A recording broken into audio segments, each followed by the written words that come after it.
everybody, and thank y'all so much for inviting us. Of course, it's a privilege and a pleasure to be at such a pretty location. You talked about cooperatives. We work in the business and cooperative program section. If ever the association wants to look into any of the information on how to start a cooperative and what the benefits would be, I'm the person that you would call at the state office level. We'll supply you, we'll try to help you every step of the way. If it gets beyond what we can do, we'll try to get someone from national office to come in and help you. In Louisiana, for cooperatives, the Louisiana state statutes claim that you need at least 10 producers.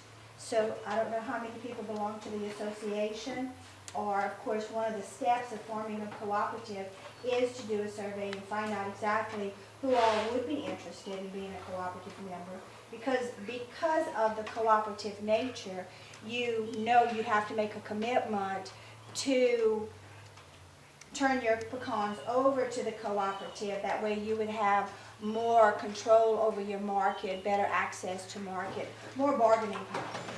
So even though I wasn't asked to speak on cooperatives, please keep in mind, if ever you want some more information, give me a call. I'll come back with all the cooperative information. We have a real nice booklet that's a step-by-step. You know, you can't form a cooperative overnight. However, it's pretty much a blow step-by-step of what needs to be done. I might give y'all some more information, if that's the route. I know that y'all are an association on that. Okay. Value-added producer grant. Value-added producer grant right now, it's an open period. Unfortunately, the deadline is October the 15th. And that is a Monday, and of course it's coming around, but I would like for y'all to keep it in mind possibly for next year if it's not feasible for this year. The Louisiana Pecan Association, I think I sent some information out last year about the value-added program, but I'm hoping to be able to give you enough information that that would be some avenue that the association would want to look at. The Value-Added Producer Grant Program is a program designed to help someone market their products. Now, it has to be a value-added product. You know, you have to change it in some kind of way. It has to have a change in physical state. For instance, Ms. Como said that, you know, they crack pecans and she's selling it out of her house. Well, after you crack a pecan, you cannot put it back in that state. So naturally, you can call it value-added because you're not just selling it whole. Okay? So if you would be doing something else like candy or even like pecans, make the meal out of it, crush them up or whatever, that's all a value-added product. So there's many things you can do. The value-added program, normally the first step is planning. You can apply up to $100,000, no minimum, maximum $100,000. Of course, you have to keep in mind if you're applying for $100,000, then you have to have $100,000 in matching. You were talking about funds that other states are using, and that's probably the programs, if you question them, they're using the Value-Added Producer Grant Program.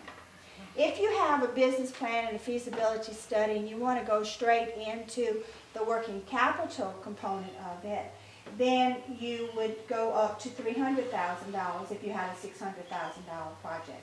Again, those categories don't have a minimum. That's the maximum that I'm giving y'all. Independent producers, agricultural producer groups, farmer or rancher cooperatives, and majority-controlled producer-based business ventures are eligible. Those are your 4 categories. Each individually could apply as an individual producer.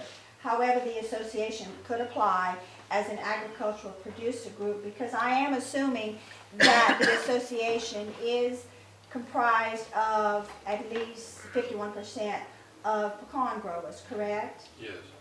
Yes, okay. So y'all meet all that requirement there. Yeah, and it all falls in place.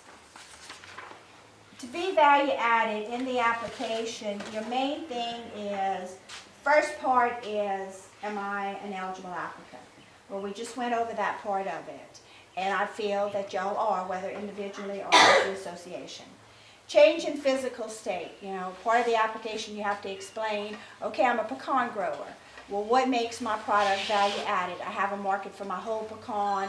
I want to start a new market for my peeled pecan or my packaged pecan or my organic, all natural, don't use any kind of chemical type, that type of activity. Well, you could consider it a change in physical state. A product that is changed in a manner that enhances the value, that's where you're doing organic, you're not spraying your trees, you're not using any kind of chemicals in some kind of way. That's another way that makes it eligible.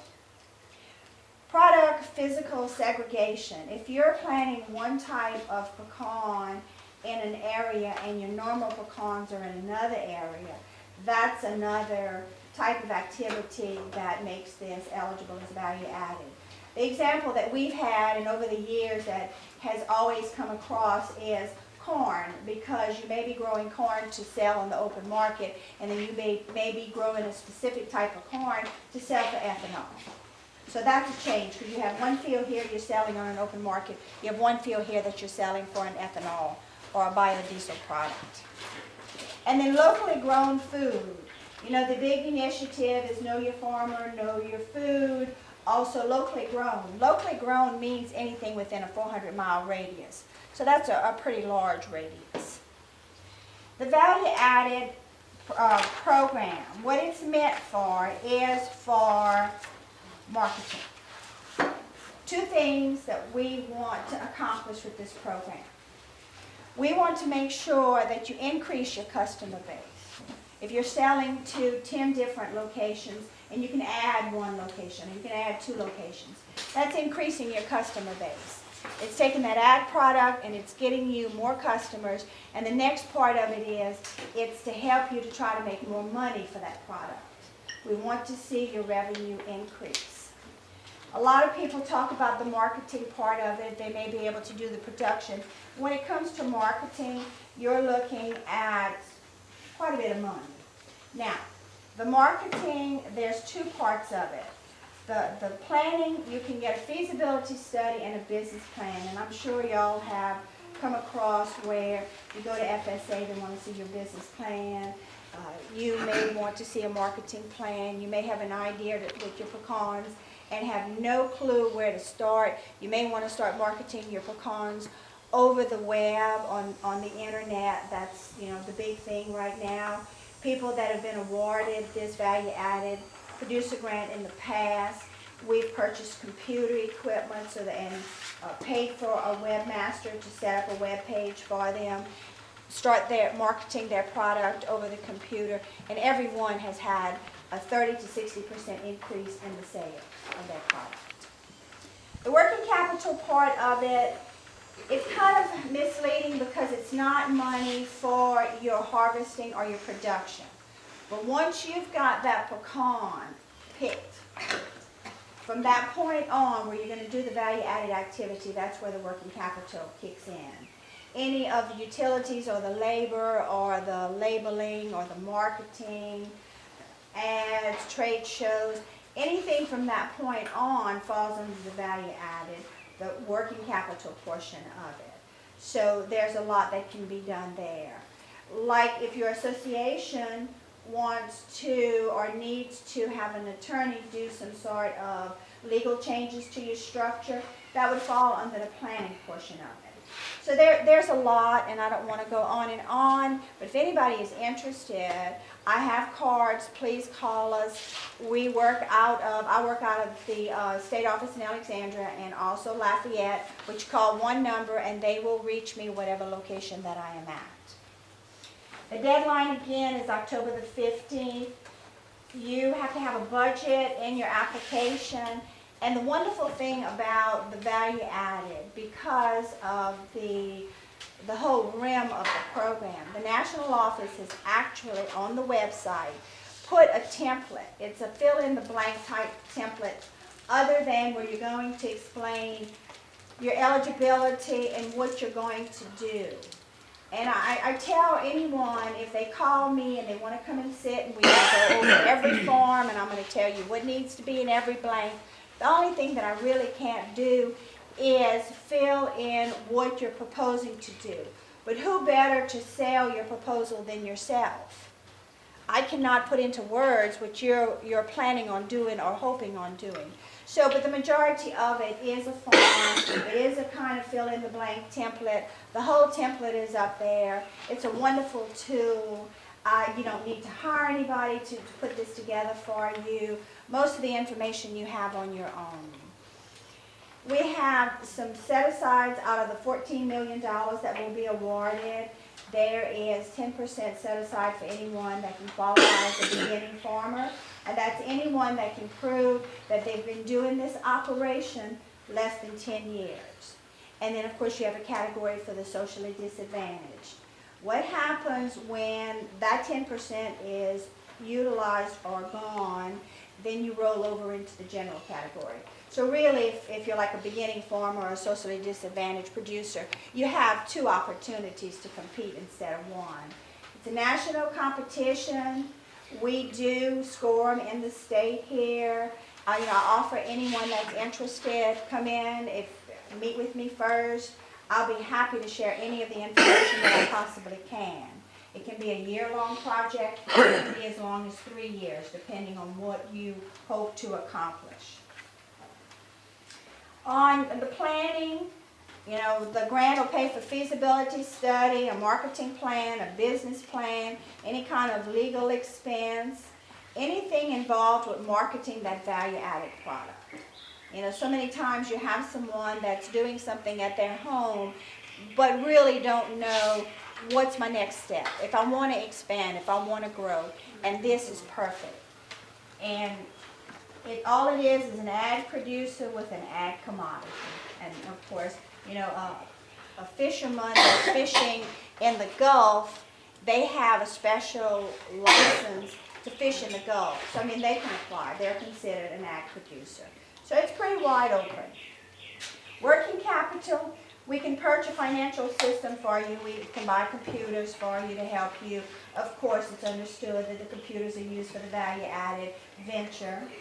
I'm never going to go and check your computer, by the way. Pay costs to process or market and deliver the value-added product. And purchase inventory up to 49%. Let's say as the association, y'all apply for the value-added, and the members of the association, you have to supply at least 51% of the product. But you need more pecans to make the whole venture work. Well, you can buy 49% of that with grant funds. Do understand, for every dollar that we will pay in grant, the association will pay, or individually if somebody applies individually. We cannot buy you equipment to harvest. Now, let's say you need a labeling machine, or you have to package your pecan halves in a certain manner.